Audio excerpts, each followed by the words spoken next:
오늘은 우리가 알다시피 추수감사주일로 지킵니다. 지난 한 해 동안 우리 하나님께서 우리에게 베푸신 모든 상황들과 은혜들을 오늘 그리고 이번 주간에 곱씹고 또 곱씹어서 풍성한 감사가 있는 저와 여러분의 인생과 교회 공동체가 되시기를 바랍니다. 조금 전에 우리 영상들 보며 교회 가족들의 감사 이야기를 들으면서 무슨 생각을 해 보셨습니까? 저는 정말 조금 전에 드린 멘트처럼 설교 따로 안 해도 되겠다, 그냥 여기서 감사 이야기로 접었으면 좋겠다, 그런 생각을 해 보았습니다. 정말 그냥 여기서 마치고 그러면 여러분께서 서운해 하실까봐 저는 괜찮은데 오늘 본문의 말씀을 좀 묵상하고 우리 감사 카드를 접겠습니다. 이 본문 이야기를 우리가 함께 읽어 내려가면서 여러분들이 이렇게 생각하셨을 줄 압니다. 이 이야기 10명의 문둥병자가 있었는데 그들이 주님으로 인해서 고침을 받았고 그 중에 한 사람 사마리아인만 주님께 돌아와서 감사를 표현했다는 그 이야기지. 그랬더니 예수님이 내 믿음이 너를 구원하였다, 더 큰 축복을 주셨고, 그러니까 감사하면 그 감사를 잘 표현해야 되고, 그러면 더 큰 축복을 받고 더 큰 감사의 주인공이 되자는 그런 이야기지, 감사절 설교 때 많이 들었던 그런 이야기지. 여러분, 그런 생각하신 분이 계시리라 믿습니다. 맞아요. 여러분, 본문에 등장하는 이 10명의 문둥병자 이야기는 저와 여러분, 특별히 감사주일에 익숙한 이야기로 다가올 것입니다. 그런데 여러분, 오늘의 설교 제목이 무엇입니까?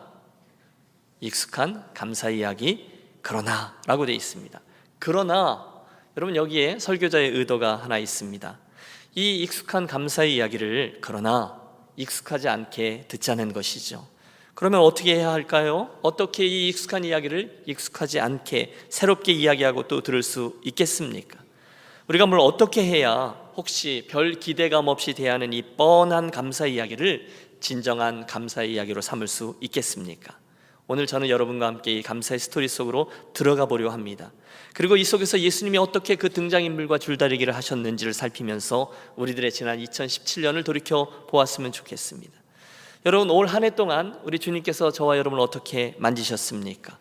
여러분, 올 한 해 동안 주님께서 저와 여러분에게 무엇을 도전해 주셨습니까? 여러분, 주님과 나 인생에 대해서 무엇을 배우고 느끼셨습니까? 주님은 나에게 무엇을 기도하라고 하셨습니까? 그 와중에 우리 주님은 나로부터 어떻게 무시를 당하셨습니까? 여러분, 수많은 스토리가 있어요. 우리 이 속에 들어가 보겠습니다. 오늘의 본문은 이렇게 시작됩니다. 예수께서 예루살렘으로 가실 때에 사마리아와 갈릴리 사이로 지나가시다가 한 마을에 들어가시니 나병 환자 10명이 예수를 만나 멀리 서서, 본문 그대로죠. 사마리아와 갈릴리 사이로 가시던 중에 한 마을에서 나병 환자 10명을 만나셨습니다. 10사람은요 함께 고통을 받았습니다. 그들은 늘 함께 울었습니다. 함께 먹었고 함께 한숨을 쉬고 함께 절망 속에 빠져 있습니다. 우리들의 인간 군상을 봐요. 원래 사마리아 사람들과 유대인들은 상종하지 않습니다. 함께 자리하지 않아요. 그러나 그들의 인생의 무게가 너무너무 아프고 힘든 것이기 때문에 그냥 함께 어울려 다녔던 것이죠. 그러다가 어느 날 예수님을 만나고 함께 주님의 은혜를 입습니다. 고침을 받았어요. 여러분, 얼마나 기뻤을까요? 내친 걸음 그대로 제사장들에게 가서 그들의 몸이 깨끗이 나은 것을 보이려고 그리로 향해 달려갑니다. 기뻐 뛰며 각자 인생의 푸르는 꿈을 향해서 다시 한번 재기를 꿈꾸며 달려나갑니다. 그 순간 우리가 잘 아는 이 문제야. 오직 한 사람, 사마리아 사람만이 예수님의 은혜를 곱씹으며 주님께 달려와 그분께 엎드리며 살해를 했다는 거예요. 주님, 너무너무 감사합니다. 여러분, 잠깐 서서 보시죠. 그는요 사마리아인이었습니다. 그러니까 어떻게 보면 너희가 제사장에 가서 나은 몸을 보이라 라고 말씀하셨을 때 그는 달려갈 수가 없었어요. 왜냐하면 그는 예루살렘 성전에 들어갈 수도 없고 제사장이 그를 만나줄 리도 만무했습니다. 그래서 그는 갈 곳이 없었을지도 몰라요. 그러나 그것 때문에 달려온 건 아니죠. 왜? 그만이 진정한 대제사장이신 예수님을 기억하고 그분께 달려왔다는 것입니다. 이게 반전입니다. 주님께 경배하고 주님이 그의 경배를 그대로 받으시고 그의 영광을 그대로 취하십니다. 그리고 말씀하시잖아요. 17절입니다. 10사람이 다 깨끗함을 받지 아니하였느냐? 그 9은 어디 있느냐? 이 이방인 외에 하나님께 영광을 돌리러 돌아온 자가 없느냐? 여러분, 오늘 스토리가 간단합니다. 10명의 문둥병자들이 병고침을 받았는데 모두 다 깨끗이 고침을 받았지만 9사람은 그대로 나아가고 한 사람만 돌아와 주님께 감사를 드렸다는 거예요. 10사람이 간구했어요. 10사람이 치유를 받았어요. 그러나 오직 한 사람만이 돌아와 그분께 영광을 돌리고 그분을 찬양합니다. 혹시 여러분 이 스토리 속에서 저와 여러분의 위치는 어디라고 생각하십니까? 우리도 본문에 나오는 문둥병자처럼 여러 가지 인생의 어려움 중에 주님께 간구하곤 했습니다. 지난 한 해만 생각해 보십시오.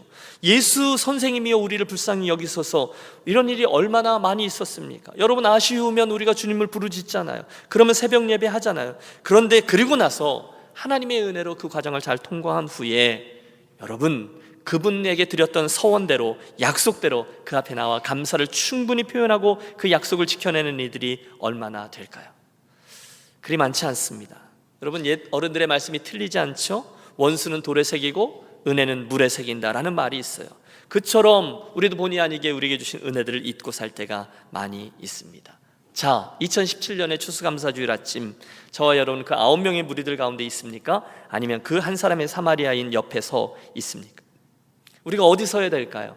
두말할 필요 없죠. 욕심입니다. 우리 유년교회 가족들 모두 다 그날 그 사마리아 여인의 옆에 서서 그의 감사를 함께 표하는 복된 사람들이 되시기를 축복합니다. 그러면 우리가 다 알잖아요. 아, 감사를 제대로 드려야 되겠구나. 어떻게 할 수 있겠습니까? 어떤 사람들이 그럴 수 있을까요? 몇 가지를 좀 묵상하죠. 첫째, 저와 여러분은 조금 전에 언급했던 대로 우리가 받은 그 은혜를 잊지 않고 기억해야만 바른 감사를 올려드릴 수 있습니다. 따라해 주십시오. 은혜를 잊지 말라. 그렇죠. 우리는 문자 그대로 조금 전 그 10명의 문둥병자와 같이 죽을 수밖에 없는 죄인들이었어요. 우리들의 첫 출발점이 죄인들이에요. 우리들은 죄의 대학 동창생들입니다. 그러던 저와 여러분이 예수님의 십자가의 피공로로 죄의 사함을 받고 구원함을 얻게 되었어요. 여러분 믿습니까? 우리 주님은 저와 여러분에게 당신 자신을 주시고 구원을 허락해 주셨어요. 예, 감사합니다. 그런데 그걸로 그치지 않으세요. 당신은 당신 전 인격, 당신의 온 존재 자체를 우리들에게 주셨어요. 그리고 그 관계로 우리를 초대하셨어요.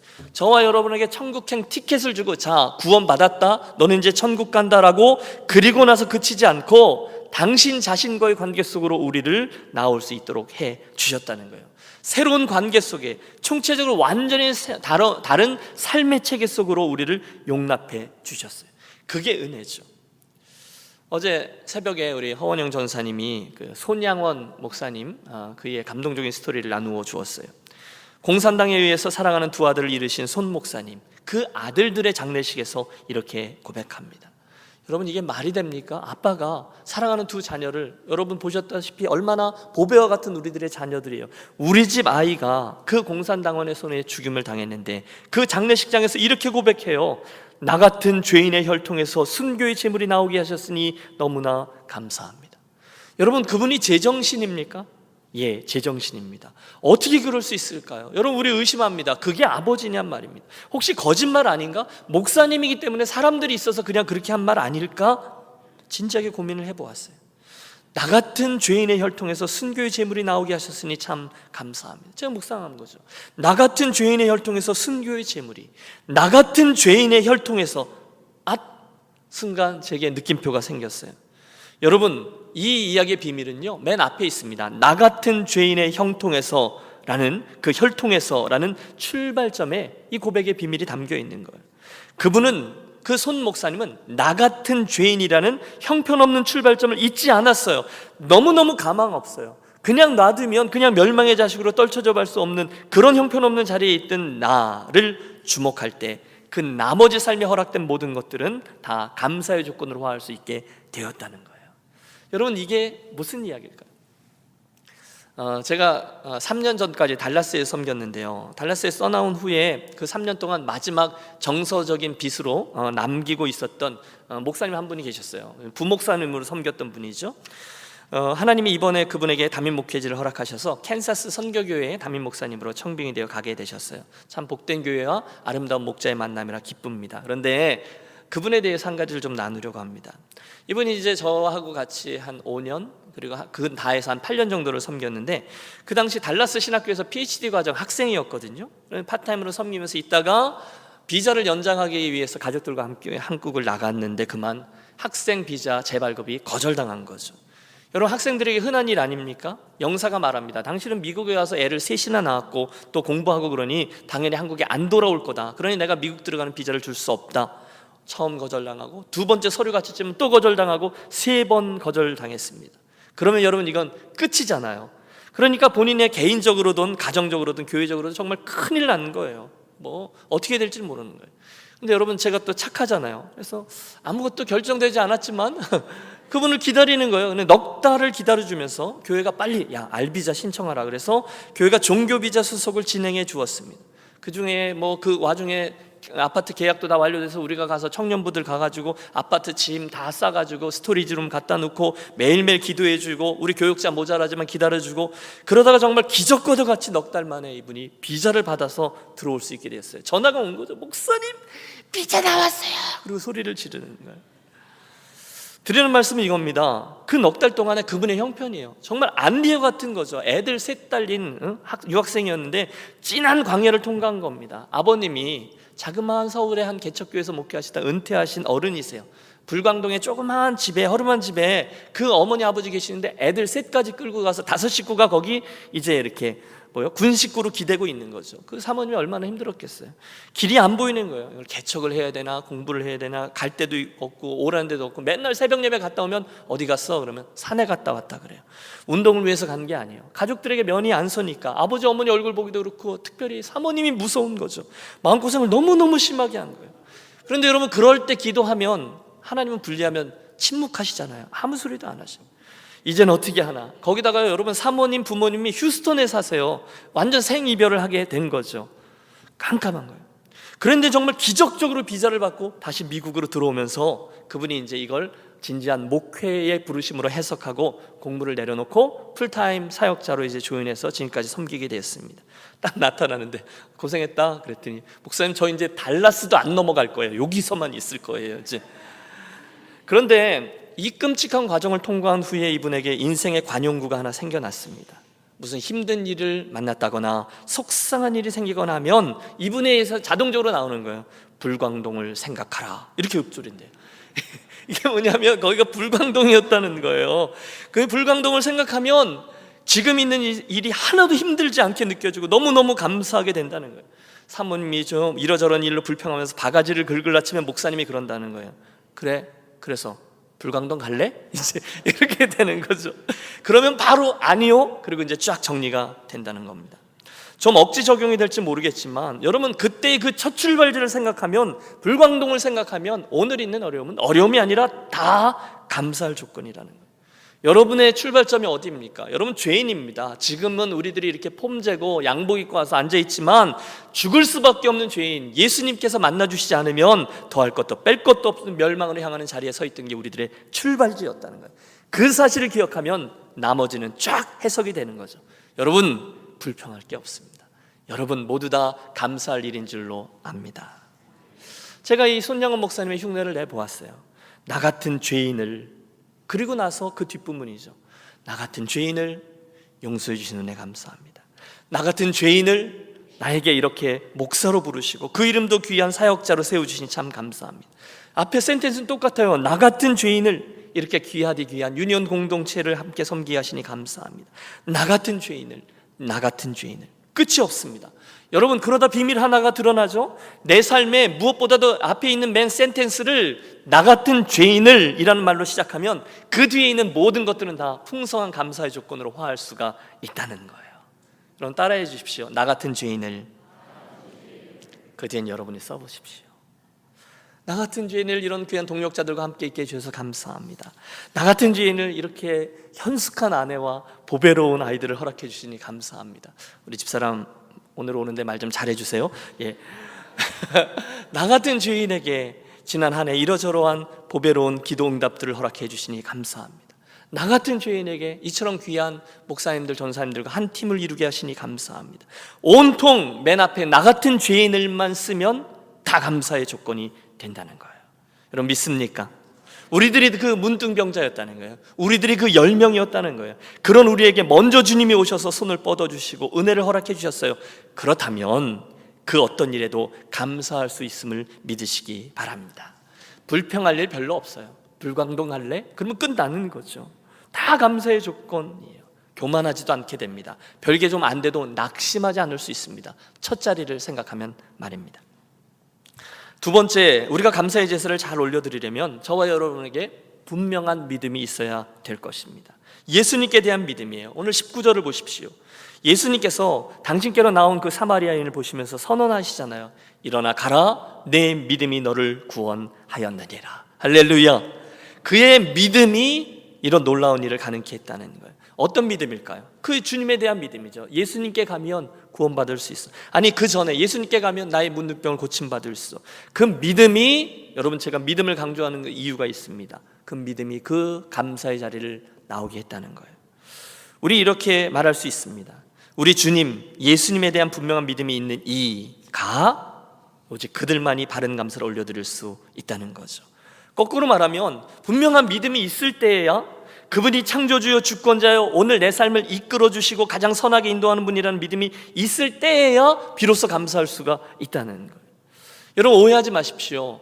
이것 저것 그 믿음의 어떤 거리들, 그 하나님에 대한 진리들, 예수님에 대한 그런 이야기들, 그 무엇을 이야기하는 게 아닙니다. 사형리라는 구원의 원리, 그런 공식을 믿는 것, 그런 얘기를 하는 게 아니에요. 물론 그것들은 중요합니다. 내가 하나님의 이걸 믿고 이 사건을 믿고 그걸 아는 것들은 중요하지만 교리가 아니라 오늘 우리들이 믿는 믿음이라는 것은 그분과의 관계인 거죠. 그분 안에 들어가는 거죠. 그분이 총체적인 삶으로 내 삶에 오셔서 내 삶의 모든 저변의 스토리들이 하나님이 나를 사랑하시지, 그분이 나를 위해 목숨을 버려주셨지, 내가 그분을 믿기 때문에 내 마지막 종착역은 정해져 있지, 이제 내가 무엇을 향해 달려가야 되는 존재지라는 것을 우리가 온몸으로 껴안는 것을 의미합니다. 여러분, 믿음은 어떤 것들을 진리를 지식적으로 동의하는 것을 의미하지 않아요. 그 총체적인 삶의 변화를 내 삶의 것으로 껴안는 거죠. 여러분, 제가 다른 표현거리가 없어서 이런 용어를 쓰는 거예요.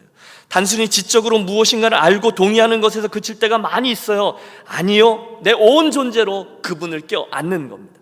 온 존재로 그분을 사랑하는 겁니다. 그분을 따르는 겁니다. 지적 동의가 아니라 투신입니다.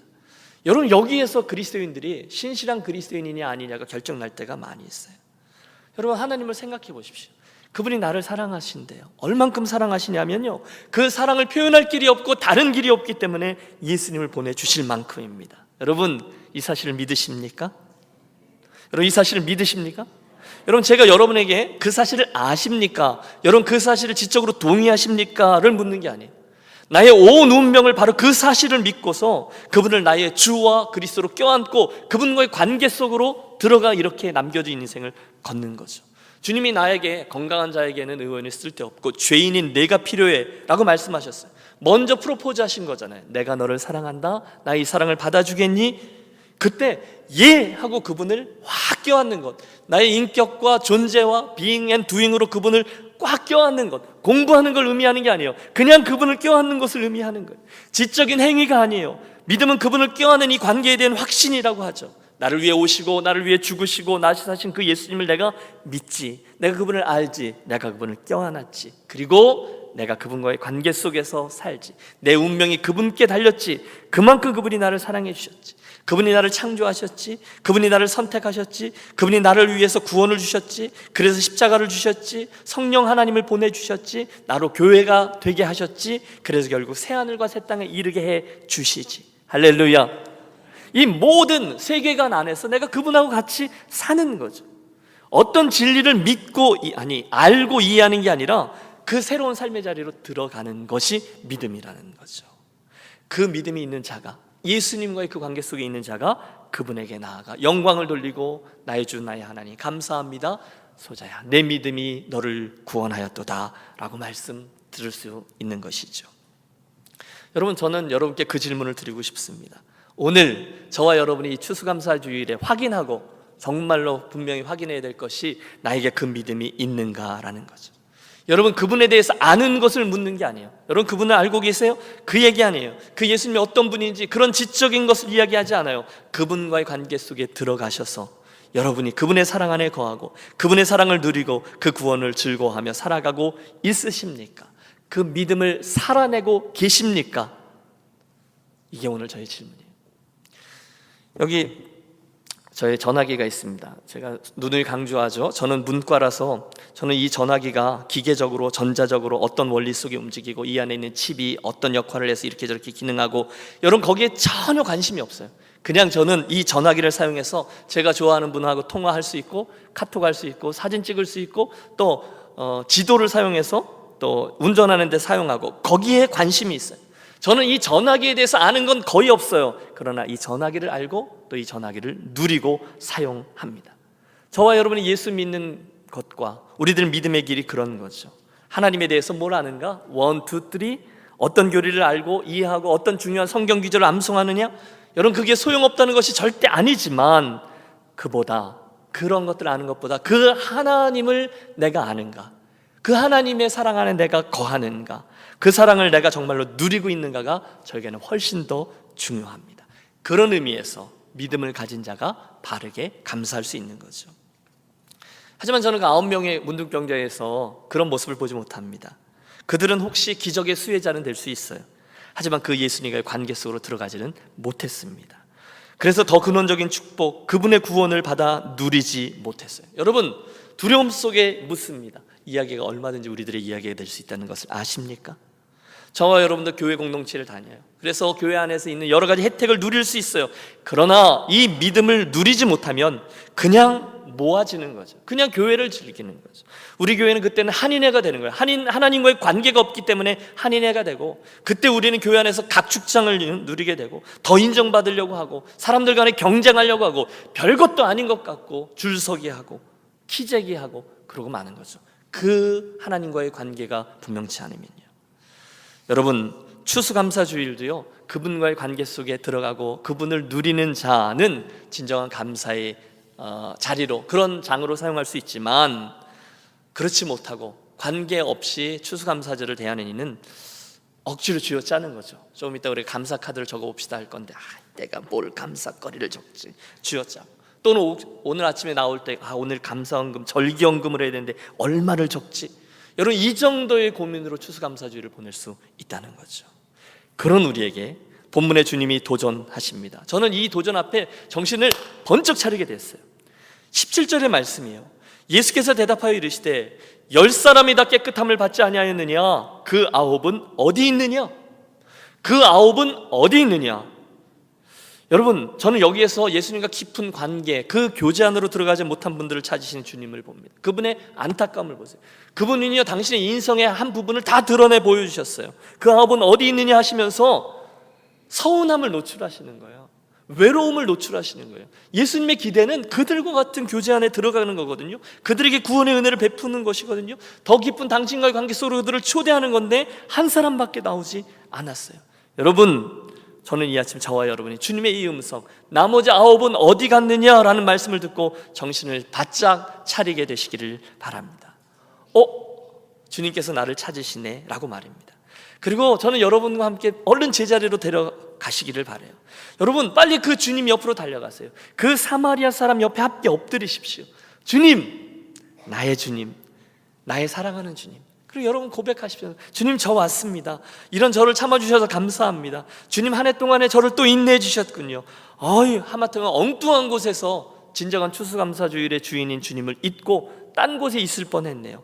여러분 우리 잘 아는 핑계 있잖아요. 머쓱하게 주님 길이 좀 막혔어요. 잠깐 딴 생각했었는데 여기가 맞는 자리네요. 주님 너무너무 감사합니다. 여러분 주님과의 그 깊은 관계로 다시금 나아가 주님의 이 스토리에 참여하는 저와 여러분이 되시기를 바랍니다. 혹시 올해의 감사주일을 적당히 때우는 분이 없으시기 바랍니다. 혹시 이 감사주일을 그냥 해치워버리는 분이 없으시기를 바랍니다. 대신에 진정한 감사자가 되자는 거예요. 함께 참여하시는 거예요. 주님 저 왔습니다. 저 이러이러해서 감사합니다. 그래서 우리 주님의 얼굴에 잔잔한 미소와 또는 한박 웃음을 피우게 해드리는 그런 등장인물들이 되셨으면 좋겠어요. 들어보셨습니까? 이 스토리로 결론을 대신하려고 하는데요, 그 9의 변명이라는 작자 미상의 글이 하나 있습니다. 오늘 우리들에게 많은 것을 생각나게 해주죠. 작가는 그 이야기를 통해서 나머지 9명의 변명이니까 감사하지 못하는 사람들이 될 수 있는 핑계들을 나열합니다. 예수님께서 그 9은 어디 갔느냐 하셨을 때 그들이 오지 못했던 이유들은 이런 게 있을 수 있다는 거예요. 우선 첫 번째 사람은 의사와 제사장에게 가서 정밀 검사를 해야 되겠다. 그래서 갔다는 거예요. 이게 나은 것 같은데 정말 나았는지 주님의 말씀을 듣긴 들었지만 의심이 생겨서 의사에게 가느라 못 왔다는 거예요. 의심하는 자. 두 번째 사람은 재발 가능성이 있을지 몰라. 그러므로 며칠 두고 봐야지. 며칠 더 지켜보느라 못 왔다는 거예요. 은혜 같기는 한데 이게 진짜인지 아닌지 지켜보자는 신중론자입니다. 하지만 사실은 못 믿는 거죠. 나았다고 하는데 꿈 같은 얘기라서 정말 나았는지 좀 기다려봐야 되겠다는 거예요. 세 번째 사람은요, 내 병이 원래 문둥병이 아니라 좀 특이한 피부병 정도였나 봐 하고 스승 넘어가는 회의론자들입니다. 그 다음 사람은요, 더 뻔뻔하죠. 내 병은 나을 때가 돼서 나은 거야 라고 생각해서 안 왔다는 거예요.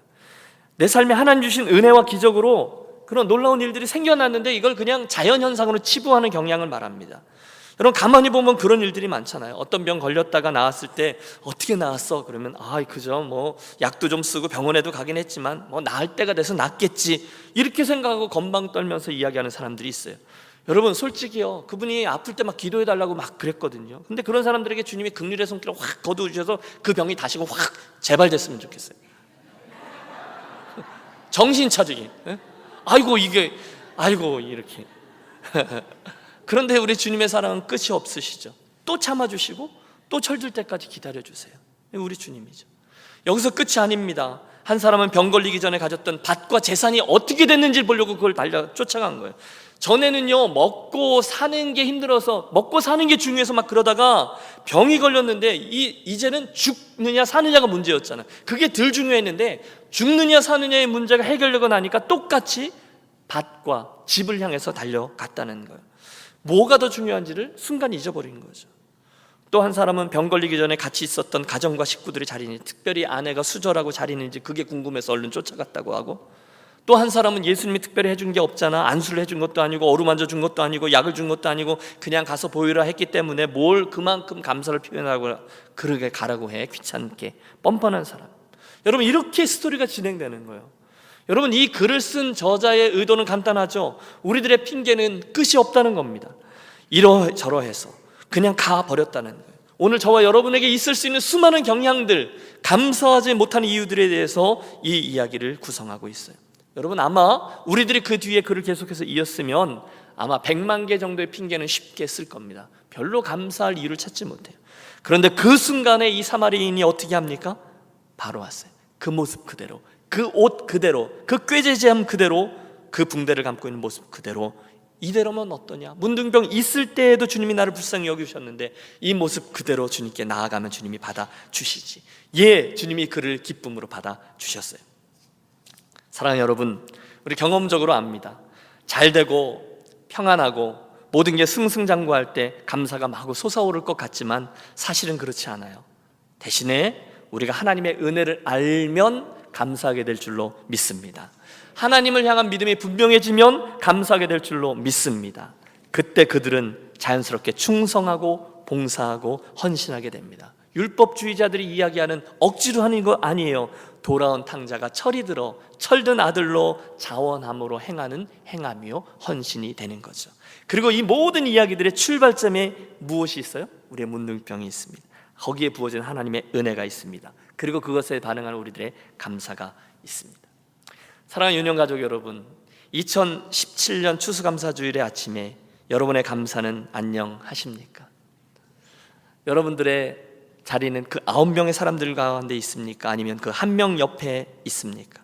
오늘 여러분의 감사주일은 이러저러한 핑계들로 어수선한 주일입니까? 아니면 그분을 향한 은혜와 믿음 때문에 서원을 가지고 나오는 의미 있는 주일입니까? 바라기는 저와 여러분 모두에게 이 감사할 줄 아는 은혜, 은혜를 은혜로 아는 은혜, 든든한 믿음을 소유해서 더 큰 축복과 감사의 주인공이 되어지는, 일어나 가라! 내 믿음이 너를 구원하였느니라 놀라운 선언이 주어지는 복된 감사주일이 되시기를 주의 이름으로 축원합니다.